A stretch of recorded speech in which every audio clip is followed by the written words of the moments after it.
अपनी जिंदगी के किसी भी हिस्से को उठाकर देख लो, कोई ना कोई टाटा कंपनी का ब्रांड तो जरूर आपके बीच में आएगा। जब आप गाड़ी से ट्रेवल करते हैं, टाटा मोटर्स की ढेर सारी गाड़ियां हैं। अगर आप फ्लाइट से ट्रेवल करते हैं तो विस्तारा एयरलाइन और अब एयर इंडिया भी है। अगर आप होटलों में रुकते हैं तो उनका होटल ताज है। जो आप कपड़े पहनते हैं, टाटा का फैशन ब्रांड है वेस्ट साइड। जो आप अगर ज्वेलरी पहनते हैं तो उनका ब्रांड है तनिष्क। जब आप चाय पीते हैं, टाटा टी, यहां तक कि खाने में जो नमक डाला जाता है वो है टाटा साल्ट। इसके अलावा Tata steel, Tata consultancy service. आप यकीन नहीं करेंगे लेकिन 100 से ज्यादा कंपनीज हैं टाटा ग्रुप के अंदर। तो कोई हैरानी की बात नहीं है कि टाटा आज के दिन इंडिया के one of the most famous और मोस्ट सक्सेसफुल कंपनीज में से एक है। लेकिन क्या आप जानते हैं कि ये कंपनी रातों रात इतनी बड़ी नहीं बन गई, इसे 200 साल का समय लगा था। सही सुना आपने, 200 साल। टाटा कंपनी की कहानी शुरू होती है साल 1822 से। आज से ठीक 200 साल पहले गुजरात के एक गांव में एक पारसी पृष्ठ के घर में एक लड़के का जन्म होता है, नुशरवानजी टाटा का। बचपन से ये बड़े रेस्टलेस रहे थे, बेचैनी थी कुछ बड़ा करने की। कहा जाता है कि अपने गांव में इकलौते ऐसे आदमी थे जो बड़ा स्ट्रांगली फील करते थे कि मुझे अपने गांव से बाहर जाकर कुछ करना है। इनका मानना था कि इनकी डेंसिटी है कि इसी रीजन से सिर्फ 20 साल की उम्र पर यह गांव छोड़कर मुंबई शिफ्ट हो जाते हैं, कोई नया बिजनेस शुरू करने की कोशिश करते हैं। आज के दिन भी बहुत से लड़के ऐसा करते हैं, गांव से बाहर शिफ्ट हो जाते हैं नए फ्यूचर की तलाश में। लेकिन फर्क यह था कि इनकी ऑलरेडी एक बीवी थी और एक बच्चा भी था। उस जमाने में चाइल्ड मैरिज बड़ी आम बात हुआ करती थी, तो सिर्फ 17-18 साल की उम्र में इनका बच्चा हो गया था। तो ये पूरी फैमिली को लेकर मुंबई में शिफ्ट हो गए थे और कॉटन ट्रेड से काफी आकर्षित हुए।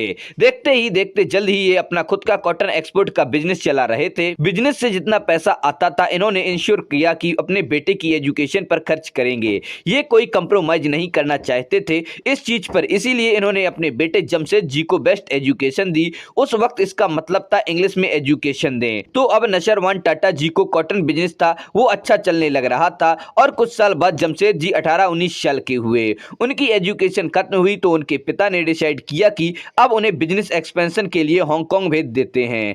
आज के जमाने में ये बड़ी आम बात लगेगी कि कोई बिजनेसमैन अपने को दूसरे देश में भेज रहा है बिजनेस एक्सपेंशन के लिए। लेकिन दोस्तों याद रखिए, ये साल 1859 था। एयर ट्रेवल इन्वेस्ट होने में अभी भी 55 साल बाकी थे। उन दिनों में बड़ा ही लंबा समुद्री जहाज से सफर तय करना पड़ता था। तो 1859 में जमशेद जी जब सिर्फ 20 साल के थे तो उनके पिता ने उन्हें इस मिशन पर भेजा कि हांगकांग में जाकर एक ऑफिस सेटअप किया जाए। इंटरेस्टिंगली जमशेद जी भी अकेले नहीं थी, इनकी भी शादी हो चुकी थी, इनकी एक बीवी थी और एक बच्चा भी था। तो बिल्कुल भी आसान डिसीजन नहीं था ये अपने परिवार को लेकर किसी दूसरी कंट्री शिफ्ट हो जाना, वहां पर बिजनेस करने की कोशिश करना। लेकिन जमशेद जी में भी बहुत उत्साह था और ये भरपूर तरीके से सक्सेसफुल भी हुए।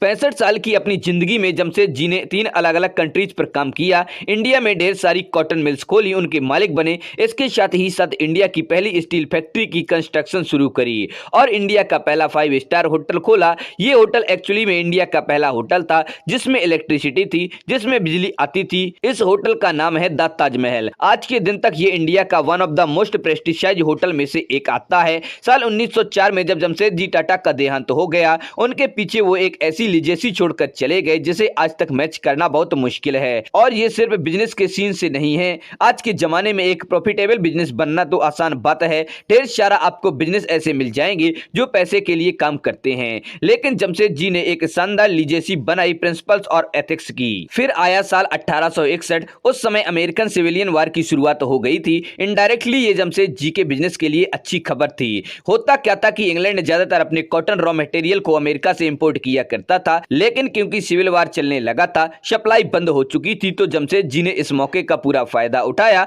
और अपनी तरफ से कॉटन के रेट्स को डबल कर दिया, क्योंकि इंग्लैंड को इंडिया से ही कॉटन इंपोर्ट करना पड़ रहा था। इसी दौरान इन्होंने लंदन में जाकर अपना एक ऑफिस भी सेटअप किया और काम करने लग गए। 4 सालों तक इन्होंने भरपूर प्रॉफिट कमाया। लेकिन 4 सालों बाद अमेरिकन सिविलियन वार खत्म हो गई और अमेरिका से आने वाली सप्लाई वापस चालू हो गई। इसकी वजह से टाटा के बिजनेस पर बहुत असर पड़ा और वो लॉसेस में आने लगे। इन्वेस्टर्स उनके पीछे भागने लगे कि हमें अपना रिटर्न दो, हमने जो पैसे इन्वेस्ट किए हैं। जमशेद जी यहाँ पर डटे रहे। उन्होंने कहा कि वो मेक श्योर करेंगे कि सारे इन्वेस्टर्स को अपना रिटर्न मिले, बस थोड़ा सा टाइम मांगा उनसे। इन्वेस्टर्स ने उनकी ऑनेस्टी को देखा और उन्हें काम करते रहने दिया। लेकिन इन्वेस्टर्स ने कहा कि जमशेद जी को 20 पाउंड की मंथली सैलरी पर काम करना पड़ेगा, जबकि वो कंपनी के मालिक भी हैं। बड़ी ही बेइज्जती वाली बात थी ये उनके लिए कि वो कंपनी के मालिक होते होते भी अपनी कंपनी में ही as a fix salary employ काम करने लगे, लेकिन फिर भी वे डटे रहे।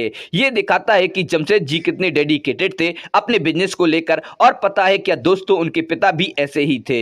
दोस्तों, जमशेद जी के कई सपने थे जो अपने जमाने के लिए रिवोल्यूशनरी थे। एक हाइड्रो इलेक्ट्रिक पावर प्लांट खोलना, इंडिया में एक world class education institution establish करना, एक स्टील प्लांट खोलना, एक ऐसा 5 स्टार होटल बनाना जहां पर किसी भी रंग के लोग जा सकें। उस जमाने में रेसिज्म बहुत होता था, उनकी लाइफ टाइम में वो सिर्फ एक होटल खोल पाए, लेकिन उनके ये जो बाकी 3 ड्रीम प्रोजेक्ट थे इस पर काम करना शुरू हो चुका था उनके देहांत से पहले ही। बाद में ये उनके बेटे थे दोराबजी टाटा, जिन्होंने इंश्योर किया कि उनके बाकी 3 सपने भी हकीकत बनेंगे। साल 1910 तक टाटा का स्टील प्लांट तैयार हो चुका था और स्टील प्रोडक्शन शुरू हो चुकी थी। इसी टाइम के अराउंड फर्स्ट वर्ल्ड वॉर की शुरुआत होती है और ब्रिटिश एम्पायर को सख्त जरूरत पड़ती है स्टील की। ऐसे में टाटा स्टील देश का सबसे बड़ा स्टील सप्लायर बन जाता है। टाटा स्टील का इस्तेमाल किया जाता है ब्रिटिश टैंक को बनाने के लिए, हथियार बनाने के लिए, रेलवे ट्रैक को बिछाने के लिए। इनफैक्ट एक बड़ी फेमस स्टेटमेंट है यहाँ पर जो एक ब्रिटिश पॉलिटिशियन के द्वारा कही गई थी फर्स्ट वर्ल्ड वॉर में। उन्होंने कहा था कि टाटा स्टील ने हमें बचा लिया। उनकी स्टील की क्वालिटी इतनी अच्छी थी कि बम भी जब गिरते थे टैंक्स पर तो इन टैंक्स को पेनिट्रेट नहीं कर पाते थे। इसके बाद से टाटा स्टील नाम और भी ज्यादा पॉपुलर बन गया। वर्ल्ड वॉर 1 के खत्म होने के बाद ग्रेट ब्रिटेन में एक बड़ी स्ट्रॉन्ग रेपुटेशन बन चुकी थी टाटा स्टील की, और साल 1914 तक टाटा ग्रुप इतना बड़ा बन चुका था कि उसके अंदर 14 अलग अलग कंपनीज थी। फिर दोराबजी टाटा ने कंपनी की एक्टिविटीज को संभाला साल 1938 तक, जिसके उनके एक दूर के कजिन जहांगीर रतन टाटा ने कंपनी को टेक ओवर कर लिया। शॉर्ट में हम उन्हें जेआरडी टाटा के नाम से भी जानते हैं। एक और उत्साह से भरे नौजवान जिनके बहुत बड़े बड़े सपने थे, जेआरडी टाटा एक्चुअली में ग्रो अप किए थे फ्रांस में, और वहां पर ये एक पायलट भी थे। इनको बहुत पैशन था फ्लाइंग का, इसी रीजन से इन्होंने इंडिया की पहली एयरलाइन टाटा एयरलाइन की स्थापना की, जिसके बाद में जाकर रीनेम कर दिया गया एज ए एयर इंडिया। साल 1947 में इंडिया को आजादी मिलती है। उन दिनों सोशलिज्म का जमाना था। हमारे फ्रीडम फाइटर जैसे कि गांधी जी, भगत सिंह, स्वामी विवेकानंद जी सब सोशलिस्ट प्रिंसिपल में विश्वास रखते थे।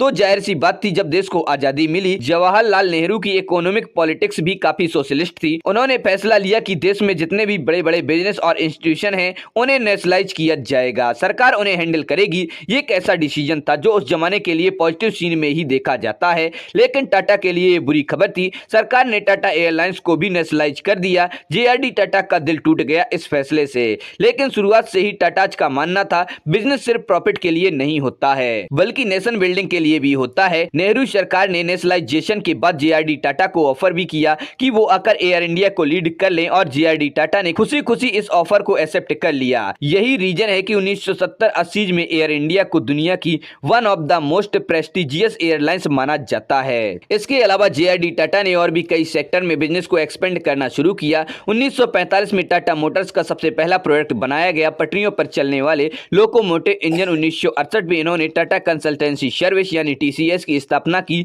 जो electronic data processing service provide करती है। आज के दिन टीसीएस देश का सेकंड लार्जेस्ट एम्प्लॉयर है इंडियन रेलवेज के बाद। इसके अलावा cancer research and treatment centre Tata Salt का बिजनेस इलेक्ट्रॉनिक्स मैन्युफैक्चरिंग को भी शुरू किया। जेआरडी टाटा 52 साल के लिए चेयरमैन रहे थे टाटा के, और इस टाइम के बीच टाटा ग्रुप के अंदर अब टाटा के पास 195 कंपनीज हो चुकी थी। साल 1969 में, साल 1991 में जब इंडिया के फाइनेंस मिनिस्टर मनमोहन सिंह ने अनाउंस किया कि इंडिया लिबरलाइज हो रहा है, अपने मार्केट को बाकी दुनिया के लिए खोल रहा है, सडनली इंडिया ने सोशलिस्ट मॉडल को छोड़ा और कैपिटलाइज मॉडल की तरफ मुड़ने लगा। कहा जाता है कि उस वक्त इंडिया की इकोनॉमी को बचाने के लिए ये इकलौता तरीका था। टाटा ग्रुप के रिस्पेक्टिव से देखा जाए तो ऐसा होता देखकर रतन टाटा ने बिल्कुल उल्टा किया उसका जो जेआरडी टाटा ने किया था। इन्होंने टाटा सन्स की ओनरशिप को बढ़ाना शुरू कर दिया। ऐसा इसीलिए किया गया ताकि कोई भी इंटरनेशनल कंपनी अब आकर टाटा ग्रुप की कंपनीज को ना खरीद पाए, और ये डिसीजन भी इतना सक्सेसफुल निकला कि न सिर्फ टाटा ग्रुप बचा रहा इस पीरियड में, बल्कि टाटा ग्रुप ने फॉरेन कंपनीज को एक्वायर करना शुरू कर दिया।